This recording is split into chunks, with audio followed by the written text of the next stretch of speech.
This is the After the Glass Break series, and I'm your host, David Harrison. Throughout this series, we will take a candid look through the lenses of culturally diverse technology leaders to discuss their rise through the glass ceiling and what happened immediately after the glass break. Today, we have a very special guest, Ms. Wendy Stewart. Wendy, welcome to the ride. Hello, thank you so much for having me. So happy to have you here. It's been a long time since you and I had any time together, and it was pre-COVID, and we were enjoying a great festivities at the technology ball and had a great time together. And it's been so long. It's so good to see you. You're looking awesome as always.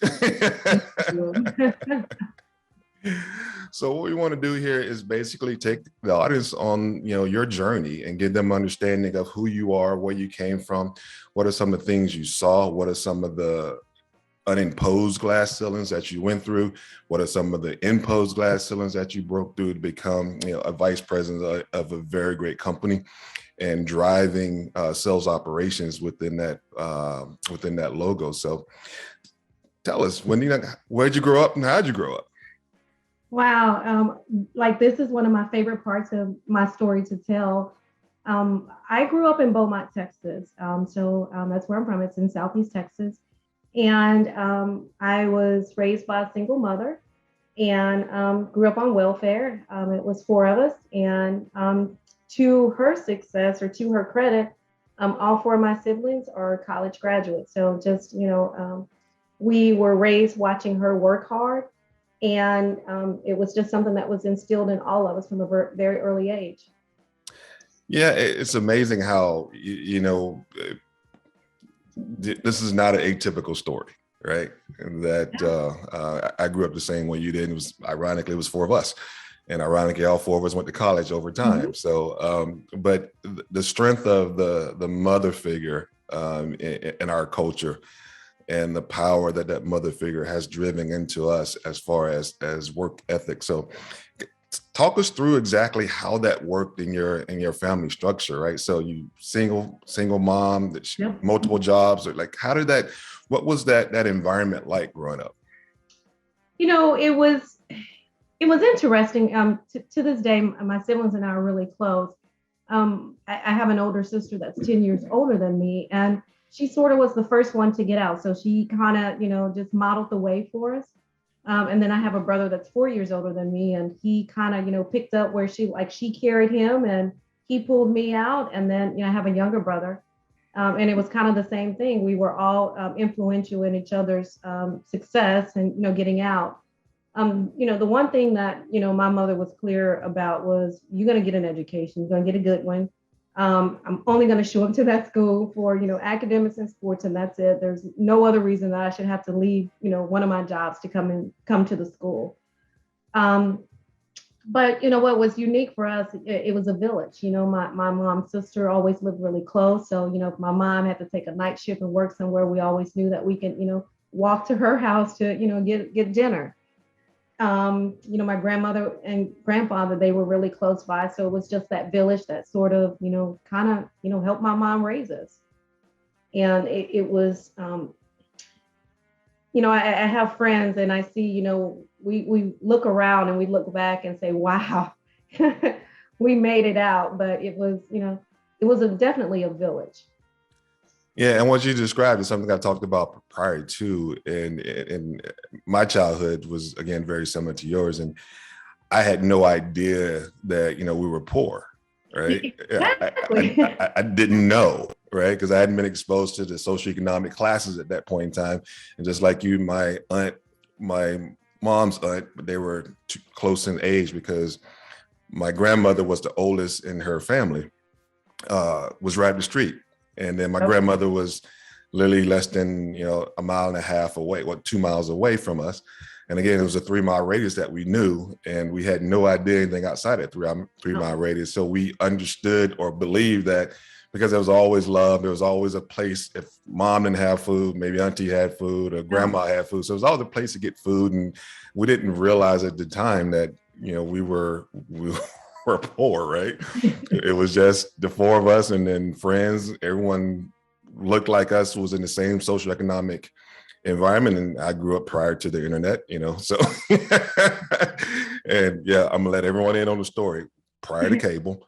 So Yeah. I mean, I didn't get cable until I was like in high school. That was just, that exactly.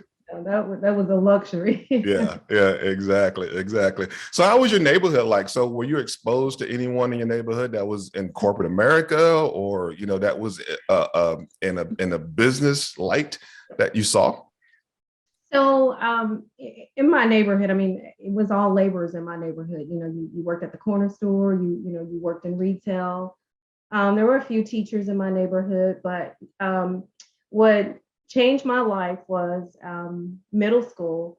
I met a teacher, and I was kind of just, I was always very strong academically, but I wanted to hang around the cool crowd, and the cool crowd didn't always make the best academic or social decisions.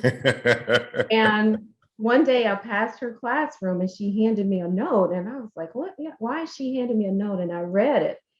And her note simply said, I see something in you. And read the note and sort of just trashed it. And, was okay, like, I don't know what it is. Maybe I wore the wrong thing that day. But she said that she saw something in me. And, I passed her room every day. And she finally said, so you're not going to write back? And I'm like, what am I supposed to say? Like, she's a teacher, I'm a student. And she's like, just give it a try. And we started conversing as pen pals, and it was just always positive reinforcement. It was, encouraging me to step outside of my comfort zone, like be okay being different, let your different be what sets you apart in a positive way, not in a negative way. And fast forward, when I got to high school, she always supported me in high school in athletics and academics. She was at my high school graduation, college. She was at my wedding. She Wow. has two daughters now, and she's let me invest in their lives. And she just paid it forward and still involved in my life. And just actually last Friday, I was appointed to the board of Junior Achievement of Dallas, and it's part of the reason that I chose to do it. It's easy to say, you're too busy and you don't have the time, but her investment in me early on and throughout my life was so impactful that I felt that I was obligated to be a part of Junior Achievement so that I could give back the same way that she gave to me. Wow. That is a uplifting story to say the least, right? And we've said it before. It only takes one, It right? just takes one. And I mean, I am so thankful that Miss Bettina Evans walked into my life that day on a piece of paper. It changed my life. And she was young. She was like right out of college. This was her first year teaching. So I just, had the opportunity to meet her while she was young. And, she was just very influential. That is awesome, and an unbelievable story of, you know, the concept of a moment, a reason, or a season that people Yep. come into your life, right? Yep. And those moments could change the directions, those reasons can change the purpose, and those seasons can change outcomes, Yes. right? Yes. And she was there for the season, which changed outcomes and projections for you throughout your personal growth. So now we're throughout high school and you're deciding to go off to college, right? What was that like? What was that decision point? Because that's another thing in our overall development of a decision we have to make. What was some of the things that you looked at? What were some of the things you thought would help you as an individual as you chose this path instead of going into maybe the military or starting working as a blue collar worker coming out of high school? What was that decision like? What made, I know your mom was very Yeah. staunch on education, but when it was all said and done, you had to make the decision. I just knew that like I really wanted to go to college. And this was before, the Common App. You fill out one application online and you can send it to 10 schools. It's like, putting a stamp on that envelope was a sacrifice. And, sending that deposit, with your application. So it was something that, that was carefully thought about. And what you have to consider is I didn't have any money, like zero. It was, I had a brother that was already in college. He was starting his senior year when I started my freshman year. And there was no money, to the extent where I chose a school that was fairly close to home. It was a couple of hours away, but we didn't even have a car that would drive 2 hours away. So like I caught a ride, like I loaded up and caught a ride to college my first time. And, I never had, family, my mom could never come and pick me up. So I immediately became friends with, people from my hometown and that were on that campus because, for holidays and stuff, I needed a ride home. And the struggle was real. um, it was really, really real. It was hard, but it was just something, I'm one of those people. I'm not going to ever give up on myself. And I'm going to fight. I'm going to work. And I always tell people, you can outsmart me, but you are not going to outwork me. And once I set foot on any campus, and which is how I view every job, is I'm just going to do the work, and I'm not going to make excuses.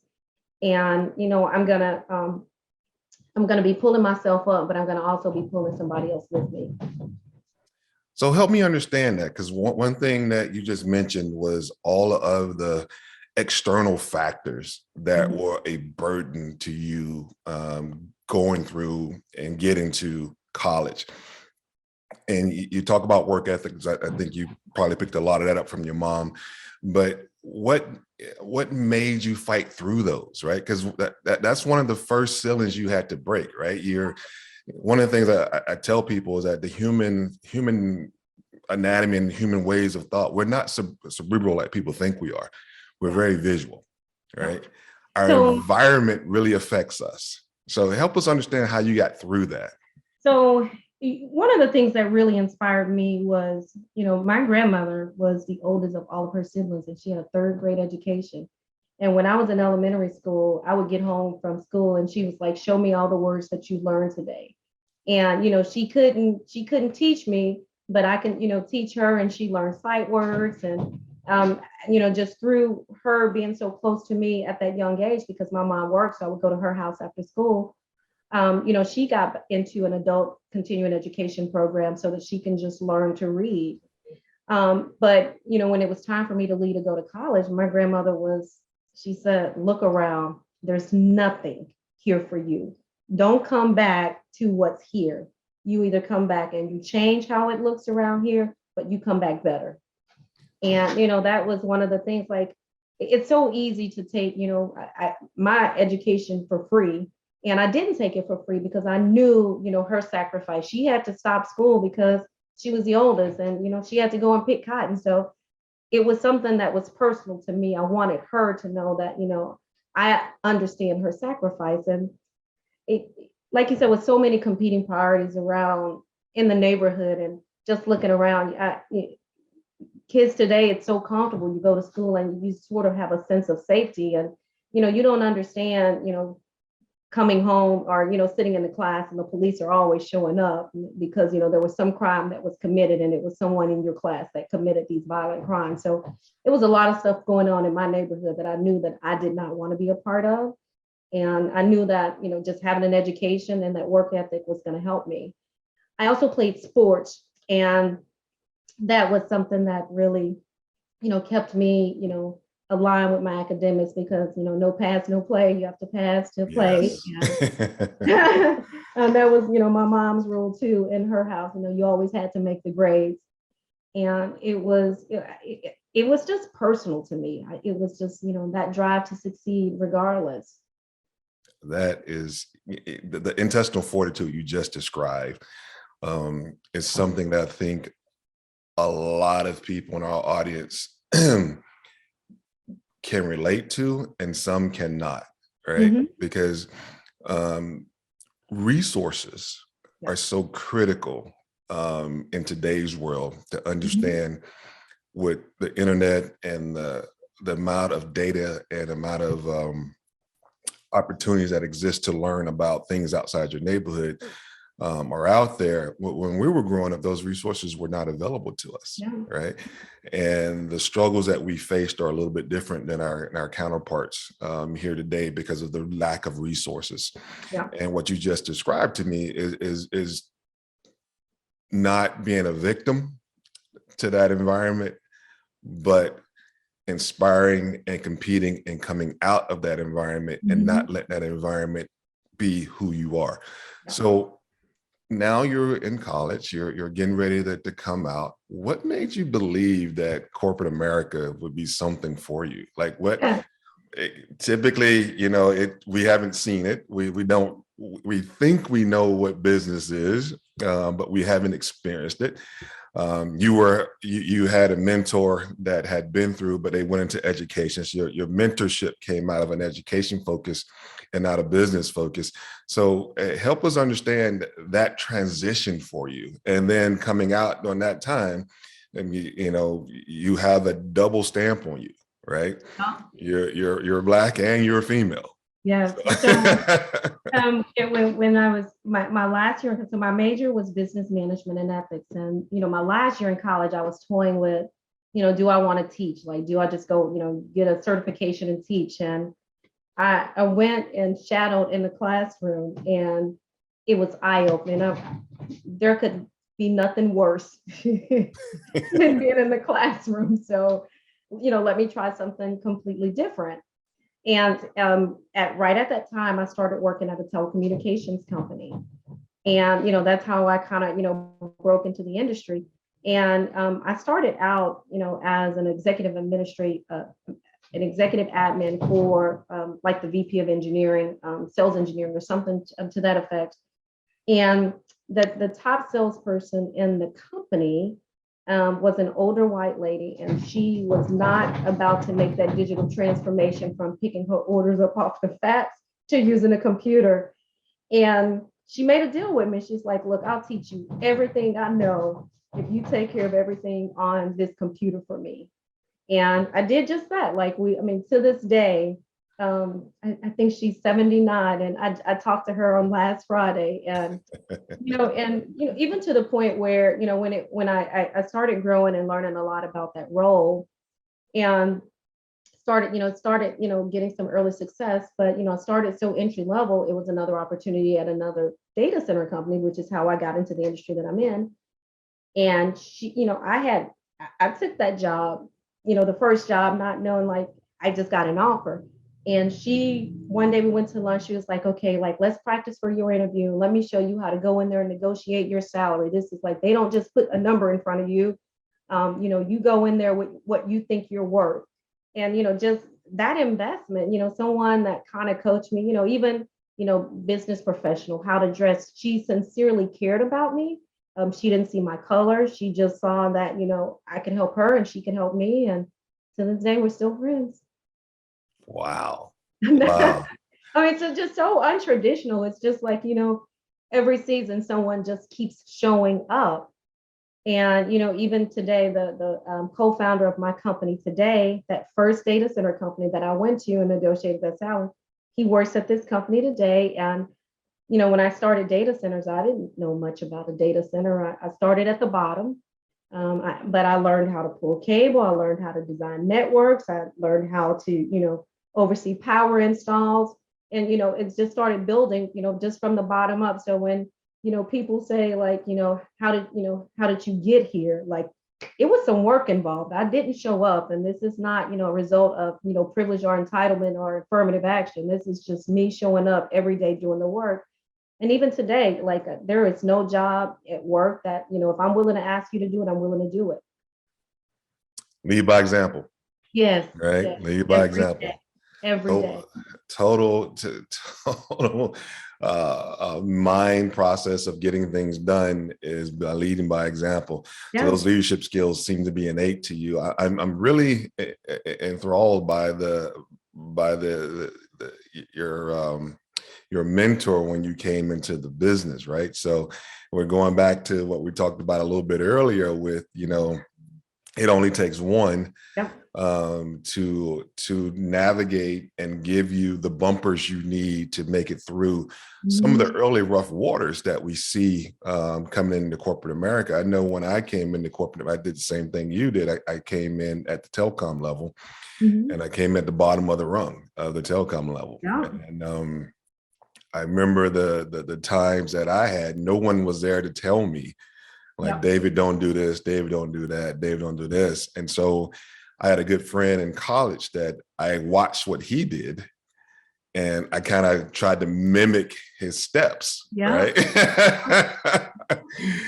And it wasn't until later on in my career where I experienced that mentorship you're talking about, which my general manager at the time really took me under his arms and started explaining the business to me and what the Mhm. business was. And I was highly technical and I didn't know really anything about business.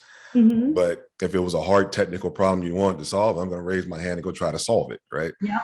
So now that you're in, you've gone through that first introduction. You had a mentor to get you to your next level. Help me understand the movement up the ladder, right? What are some of the challenges you start? So when you were trying to get into that director's role, so Yeah.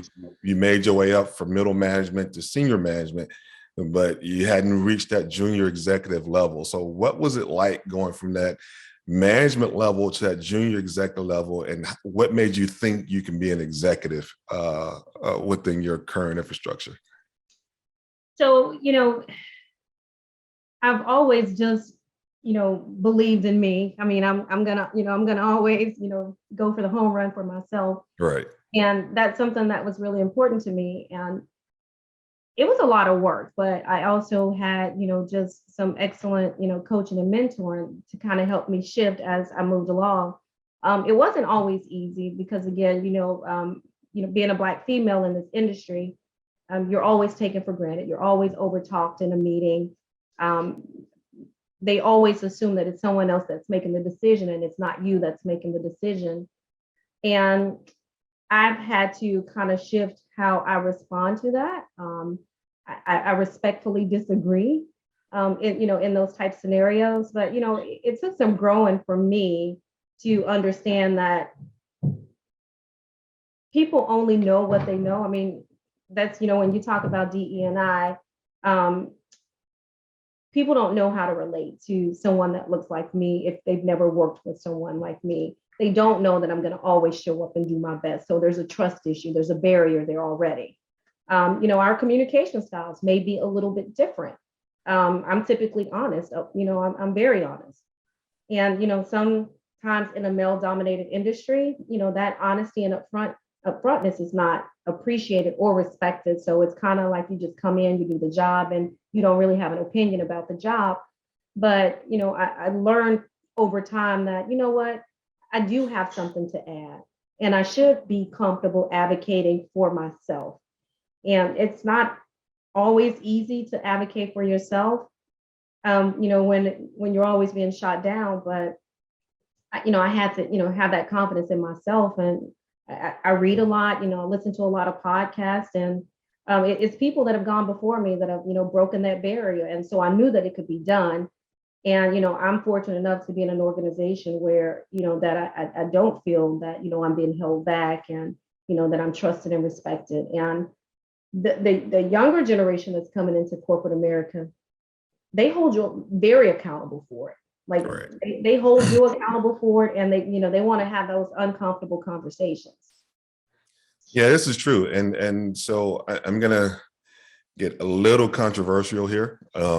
So you said something in that content that made me think and made me draw reference to some of the stereotypical opinions that come across when you're dealing with our ethnic group, and that's the angry Black male and angry Black female, right? Mm-hmm. Yep. And when you're speaking out and you're speaking assertively in that audience, that stereotypical light shines, and people will tend to go, okay, well, there's a prime example of an angry Black male and an angry Black female. So how did you overcome that? Because you just spoke about your assertiveness, your upfrontness, you stand on the ground of truth, even when there's a tough discussion to have around truth. Mm-hmm. And when our counterparts do the same thing, it's just viewed as passion. Yeah. Yeah. They Negative got, passion, almost negative passion. yeah. And when we do it, it's seen as aggression. Yeah. Oh yeah. right? So how did you navigate those waters? Let me tell you a funny story. So I had a boss one time, and it was at another company, and I was the top senior account manager, year after year after year, and they did a reorg, and I reported up to this young man, and we got to do my review, and it's him, it's HR, and it's the other boss that had managed me all this time, and he told me that my bar was too high, that I worked too hard, and that it made other people around me uncomfortable because they felt like every day they had to show up and just, always be on point. And I'm like, wait, what? Like this, like this is viewed as a negative. And I went with it. I let him talk, and and then I went around the room and I asked, everybody that was on that call, does anybody else have anything to say before I respond? And they were like, no, that's it. No, that's like great job. You did a great job. And I said, okay. I said, if no one else has anything to say, I want to be very clear. I am not going to ever apologize for doing a good job. And I left it at that. Like, I'm just not going to do that. And again, I attend a lot of meetings, and sometimes your perspective or your expertise is not trusted or respected. Right. And I've had to get creative in ways to have conversations. I know if the audience is big, typically someone's going to be there to overtalk you. What I've also learned to do is not apologize for inserting myself into the conversation or repeating myself when someone speaks over me. Typically, as women, we'll lead the conversation. We're being talked over, and we'll say, "Oh, I'm sorry, but what I was trying to say." There's not an apology that's needed if someone's over talking you. But as women, we're so accustomed to apologizing for being in the room that it's a shift for me. And one of the things in the back of my mind that I'm always thinking about is I have a teenage daughter, and I have to model the way for her. And if I can change behavior at my level and it's trickling down, then there's a chance that, it'll be a lot easier for her when she gets to corporate America, wherever she lands. That's a very important point, right? And hence the term of the podcast is after the glass breaks, like what happens after, right? So let's get to the next ceiling, right? So you're now at a junior executive as a director. Now you're moving up to the vice president role, which is where you're now getting into that true executive seat. And the terms I use throughout the podcast is now you're actually getting into the cockpit. You're actually trying to understand how to fly the plane, right? And how the plane actually operates. So what was that like from that jump going from a director to a vice president? And then what were the things that you saw that were like eye-opening to you? Because again, typically we don't get that set up for the next move. Yeah. We get into the next move and it's a broad chasm jump for us. And so when we land there, we're not typically, I'm using the term typically because it's not a broad brush comment. We land there and expect to know everything, but we were never given the resources to understand everything. Exactly. Right? Yeah. So how was that like for you? First, my mom, she lives with me, and she's all, as soon as I, accelerate, as my career started to progress, she's always been very candid, like, don't let that change your core. Like, stay true to yourself, treat people how you want to be treated. And you think, I'm in my 40s, and you're still being coached by your mom on, like, don't forget where you came from, girl. That's basically what she was saying. But as you move into this senior leadership role, you're going to have two sets of people. There are going to be people that believe in you, and there are going to be people that don't. And all, all I can do is show up every day and just be me and be my best. Um, I like to be transparent with people. I like people to see that I personally care about them.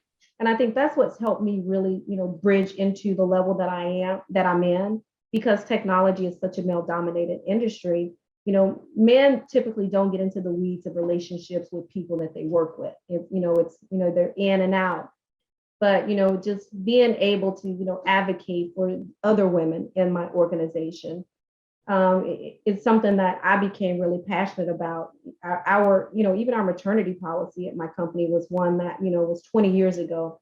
And just, over breakfast, with one of the ladies, and, they were like, I can't, have kids because of maternity policy, like I'll go broke doing them.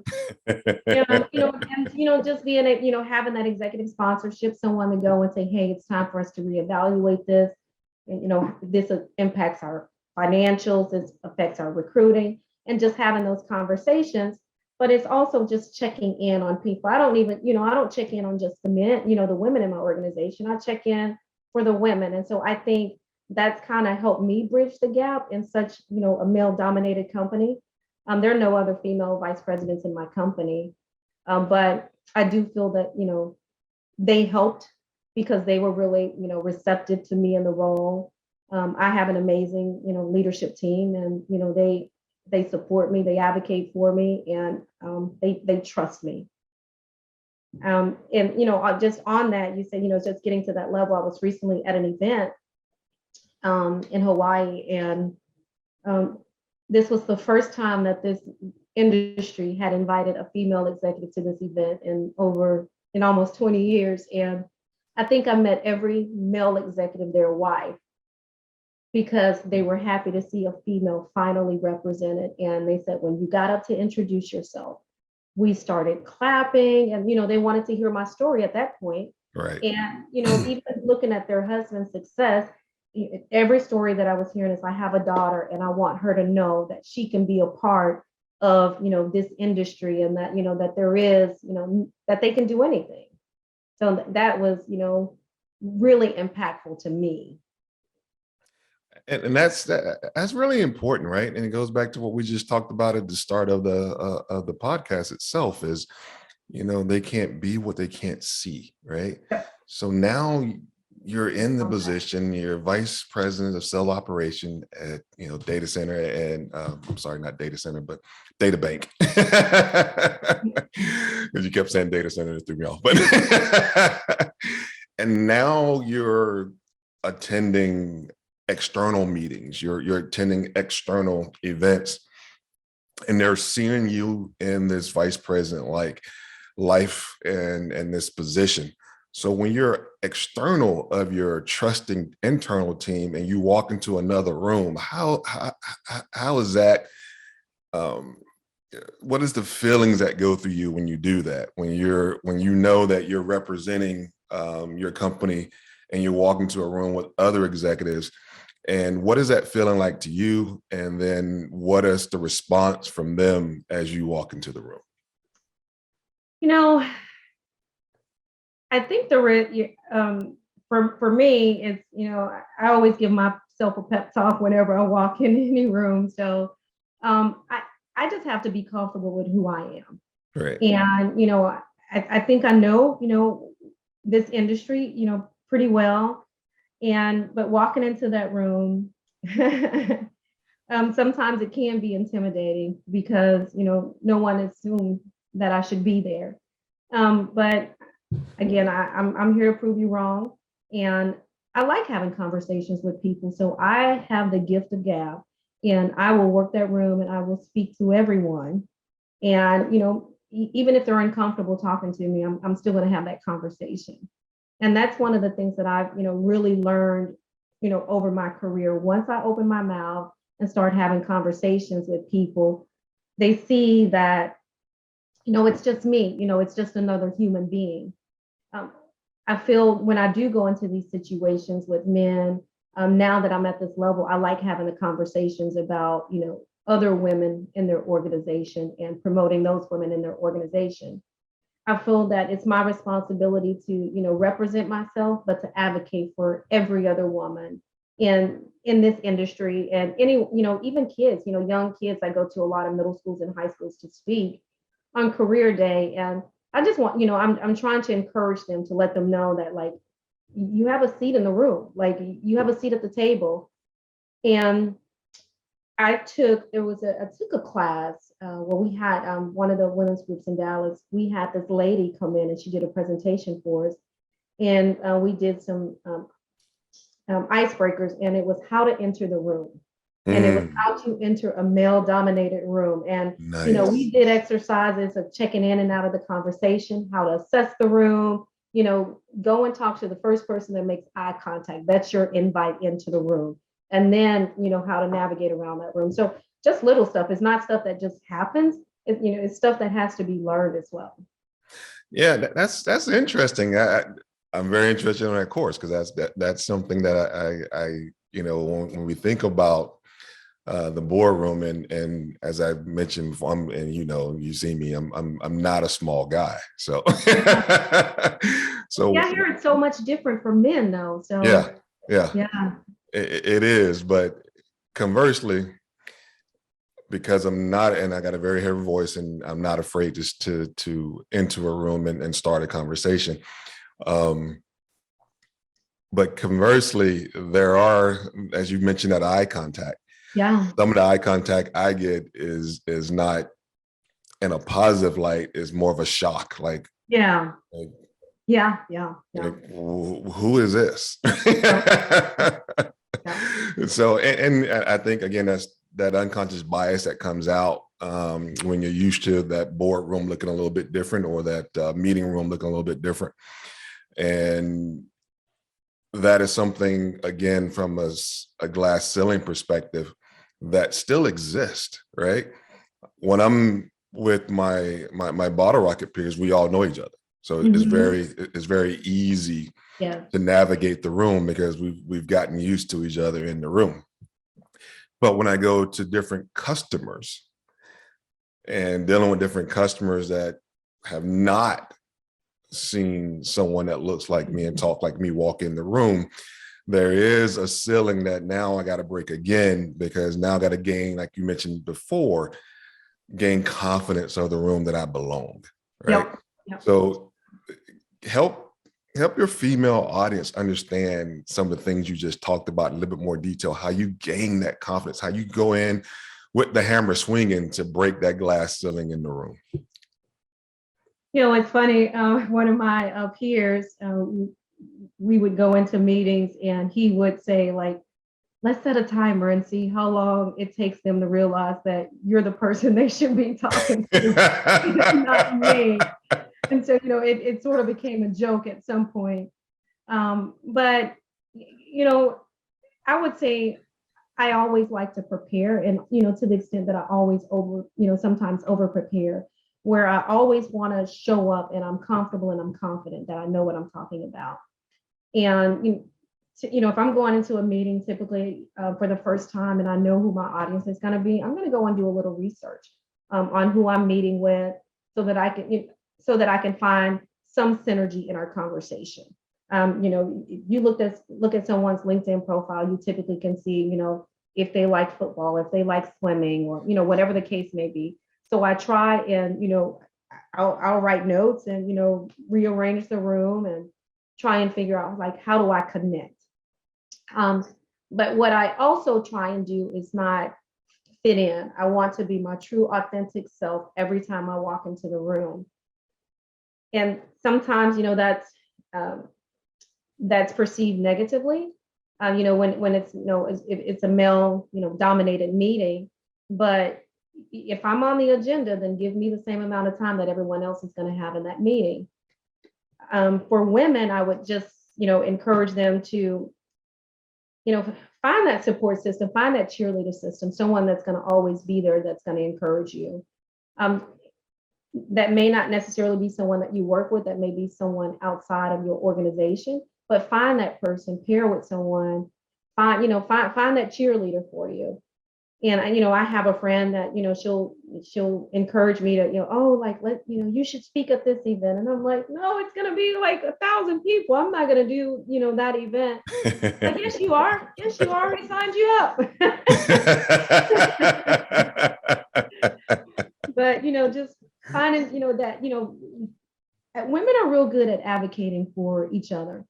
And, one thing that, I would even say to women that are, at my level or are aspiring to be at my level, the one thing that I like doing for the women in my organization is like making sure that they feel comfortable.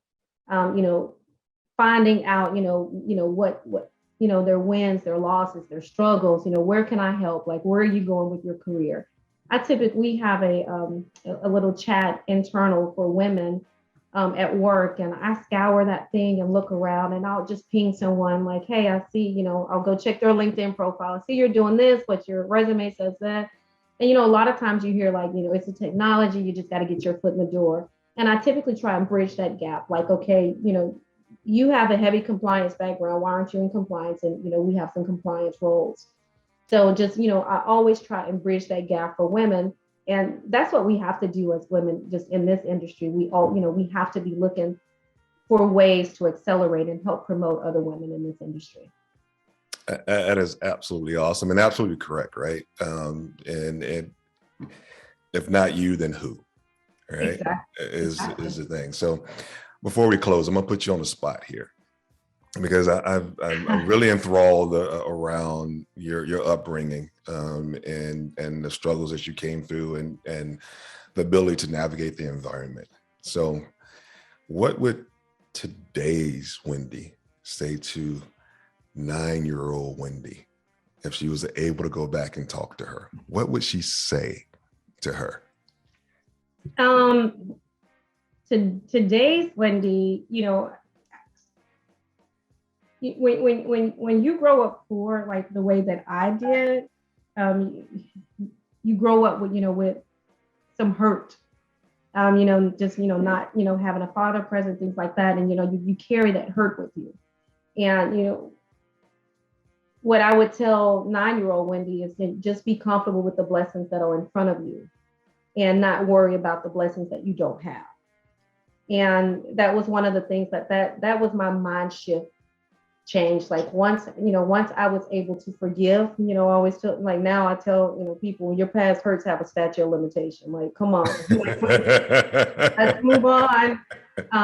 That's what I would say to young Wendy. I would also tell her, that her labor was not in vain. Like it was hard, I got to college, my meal plan got canceled. Who was I going to call for some money? It's just, every, financial aid was done. You had to go sit in the office all day. And it was chaos back then. And my meal plan ended up being canceled for a few weeks. So I had to get creative. Like that was the first time I had ramen noodles. Like I had never had ramen noodles, but everybody in the dorm had some to spare. So, that's what I ate. So I would tell young Wendy to appreciate your struggle. And, there's sacrifice. You have to, choose who you want to be and how you want to be. And you just don't show up one day and you're great. You have to work towards it. And that's what I think young Wendy did, even though, she has some growing up to do. And I'm very thankful and appreciative of the people that, extended the grace for me to course correct throughout my life. And that's the one, if I always ask this question, like if I had an unlimited supply of one thing, what would it be? And it's grace. And I just want to right my wrongs every day. I want to learn from my mistakes. And, I just want to be who people need me to be and who I was raised to be. That is an unbelievable way to end this episode. Wow. Thank you, Wendy, for joining me on the ride. This has been a great journey. I've learned things about you I didn't know, which is awesome. We're connected. Yeah. We have so much in common. And thank you again for being so candid with your responses and so open to the audience so they can learn exactly who you are. and your struggles, and can apply that to their lives as well, to understand there is a limitation on your hurt. There's a statute of limitation on your pain. Do not carry that pain forward. I think that in itself is a great way to end this. And everyone in the audience, there is a statute of limitation to your pain. Do not carry that baggage forward. Release and move forward. It will help you throughout your life and your journey. With that, thank you for joining us. I do appreciate everything. We will be back with a great episode coming behind Wendy. Thank you all, and it's been a ride. Wendy, thank you. Thank you so much, Eric.